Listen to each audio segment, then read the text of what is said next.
Hello and welcome to this Filbert Flies review of Simwing's Ibiza scenery for Microsoft Flight Simulator published by Aerosoft. You join me here on approach to runway 06 at Ibiza, and I'm starting with an approach as usual to give you a little look at the surrounding area, which admittedly is mostly ocean, and also to give you a feel for the performance on my computer, which is comprised of an i7-8700K processor with 32GB of RAM and a 1080 Ti graphics card. I'm going to show you the last part of the taxi-in, and I will speak to you again at a gate when we'll begin our tour of the scenery in different weather and lighting conditions, and I will finish up by giving you my opinion. Speak to you shortly.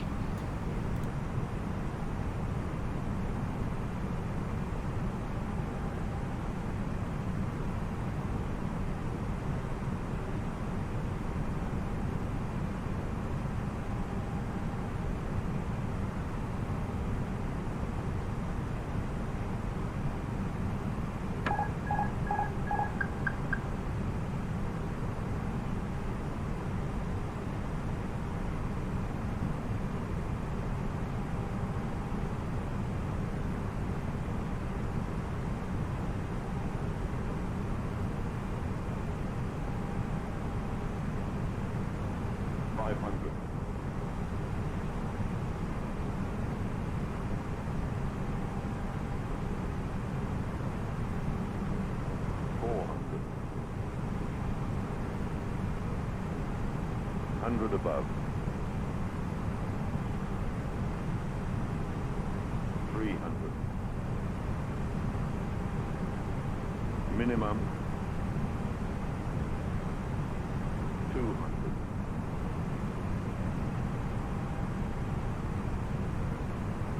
100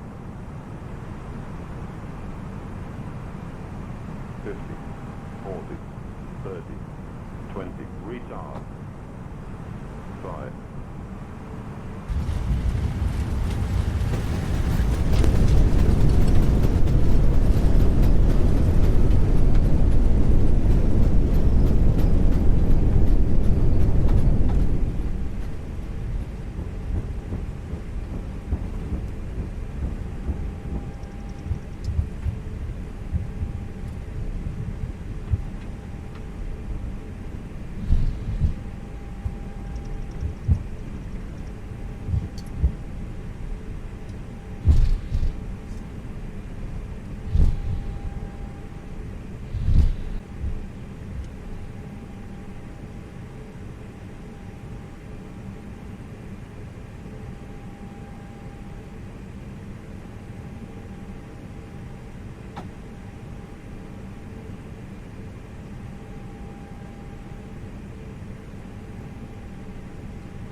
So welcome to Ibiza. Here we are, parked up at gate 27, and the first thing we'll do is watch this jetway connect, see how good a job it does, and then we'll begin our tour.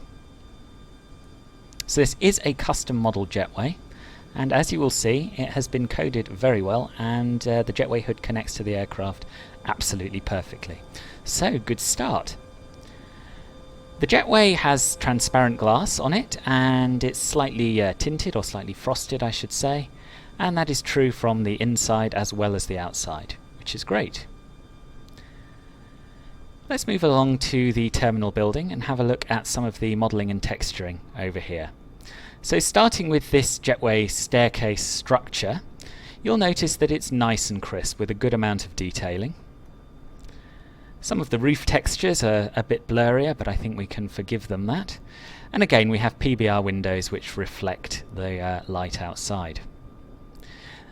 The main terminal itself is textured to a pretty good standard. It doesn't bear super close inspection. You'll notice a little bit of jagged texturing around the sign. And also the lines in between these tiles are slightly blurry if you get too close. But let's not forget, we're mostly talking about flying aircraft here, and if you pull up here, I don't think you'll notice any blurriness whatsoever. We've got a good amount of airport clutter with vehicles parked around the place, and a nice amount of detailing at the bottom of the jetways as well.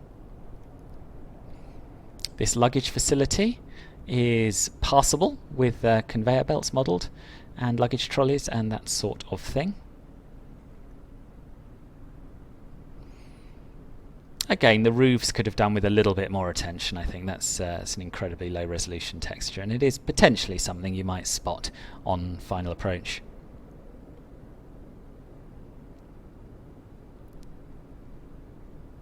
So on the western edge of the airport we have this sort of utility area, and again it's nicely populated with airport vehicles and containers and that sort of thing, which is good, brings a little bit of life to the airport. I particularly like these metallic canopies over the car parking spaces. Now, they haven't put a huge amount of effort into the landside parts of the airport.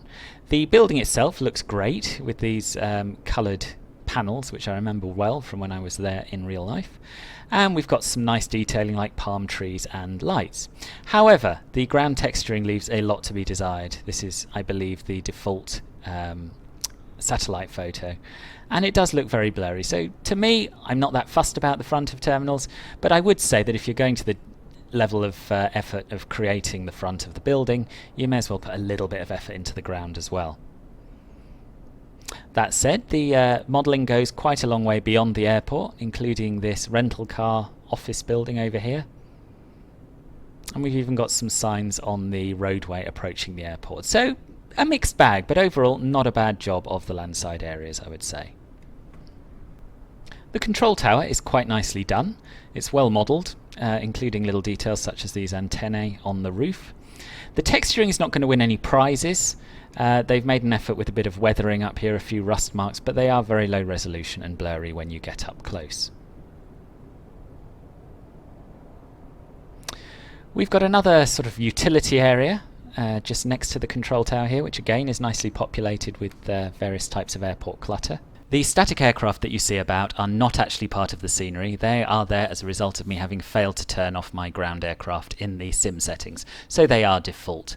I'll let you make your own mind up about whether you wish there were static aircraft or you're happy not to see any. And we've got a few more custom model buildings just around the airport over here, which is also nice to see.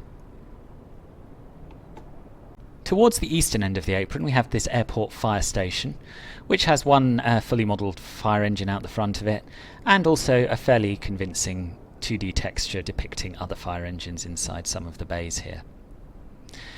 Beyond this we have the general aviation apron. Not a lot to say about that in terms of buildings because there are none, but it's nice to see that they have put in properly marked up GA parking, and we'll come on to the ground textures in a little bit. Let's take a look at the ground texturing. Now, broadly speaking, I would say that SimWings have done a pretty good job here. The materials used and their colours match pretty closely with the satellite imagery I've had a look at. The remote stands don't match at all, but I believe that's because they're in the process of being remodelled, and they do match the airport charts that I've looked at. Now, having said that, the thing that I don't like about this scenery, and in fact all SimWings sceneries, is the colour of the ground markings. They just look slightly too clean. They're slightly cartoony. And to be honest, I'd say the same about the terminal buildings as well. They're very, very bright with very little dirt or general marks on them. So yeah, not my cup of tea. But we can get down nice and close and you'll see that the texturing is very, very high resolution, so you're not going to notice any blurriness. And we do have a few scuffs and marks about the apron as well. So it's not all bad news.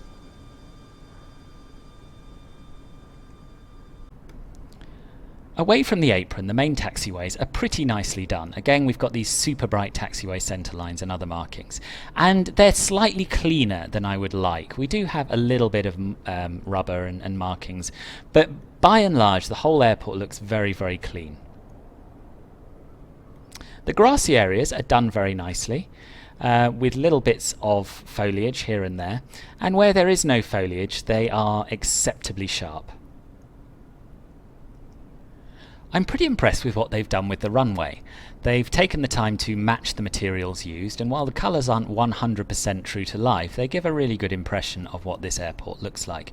We've got a good amount of rubber in the touchdown zone, which then fades a little bit towards the centre of the runway. And if we get down nice and close, you will see that the textures are acceptably crisp. I would describe the night lighting at this airport as adequate. It's not going to blow your mind with its realism, but it sort of does the job. So you'll notice that there's a glow over the apron from these floodlights, which looks perfectly good. And also we've got a few lights over the roadways, which are nice to see. The terminal window textures are not the best I've seen, but they're not the worst. You'll notice a few anomalies, such as this staircase, which doesn't line up between the two levels of window panes. But it does sort of create the impression of a terminal that's lit from within. Unfortunately, I haven't been able to find any photos of the airside part of this airport to compare this with, so I don't know how true to life the night lighting is. I'm only really speculating about its realism. Moving over to the landside area, the lighting out here is actually pretty good. I quite like these uplighters lighting up the signs. But again, nothing to write home about. We've seen a lot better. Away from the apron area, we've got fully lit taxiway centre lines, and we've also got edge line lighting in places. Now, I have noticed that these blue edge line lights pop in as you get close to them, which isn't the best. I don't know if that's something to do with my graphics settings, but it's not something I've come across before, or certainly not something I've noticed at other airports. The taxiway signage is nice and bright, so you should be able to find your way at night without too much trouble. And the runway lighting is very good. And here we have Ibiza in the rain, and it looks very nice. The ground textures support the default reflections and puddles very well. Nothing to complain about. No, it doesn't snow very often at all in Ibiza, but they do very occasionally get a bit of snow on the north of the island. Not so much down here, but one day it might happen, so I'm going to show you the snow textures anyway. Now, the first thing that will probably jump out at you is just how bright the lines and other ground markings look in this snow. They're not covered very much at all. Although we do have a little bit of snow on some of the stand numbers, which is nice to see. In general, I think this is not the best implementation of snow I've ever seen. We've got a very thick blanket of snow over the apron area, except for these remote stands which have a thinner covering. Now, that is an SDK limitation. Some materials look different in the snow than others, and I don't think there's much developers can do about that. We do have a fairly smooth transition between the grassy areas and the taxiways, which is nice, but there is the odd spot where it looks very, very stark and sharp, such as here between these two different textures. The runway is fully covered in snow with the exception of the tyre marks, which is again something that we've come to expect from this sim and not something the developer could have done anything about. So, you know, this is what it looks like. I'll leave you to decide for yourself whether you think this is good or not and whether you really care on an island where snow is incredibly rare. So, Simwings Ibiza, what do I make of it? I would describe it as a competent representation of the airport. I've used Simwings sceneries for a number of years, so I had certain expectations of what this would look like before starting the review, and to be honest, they were all met. The buildings are well modelled, the ground is appropriately coloured, and I'm particularly impressed with the attention to detail on the runway. The correct materials are used, and the rubber markings are pretty true to life. The ground textures are generally high resolution and very crisp. I also like the amount of clutter around the airport, but in spite of this, my impression is that the whole place lacks the finishing touches needed to really recreate the atmosphere of a working airport.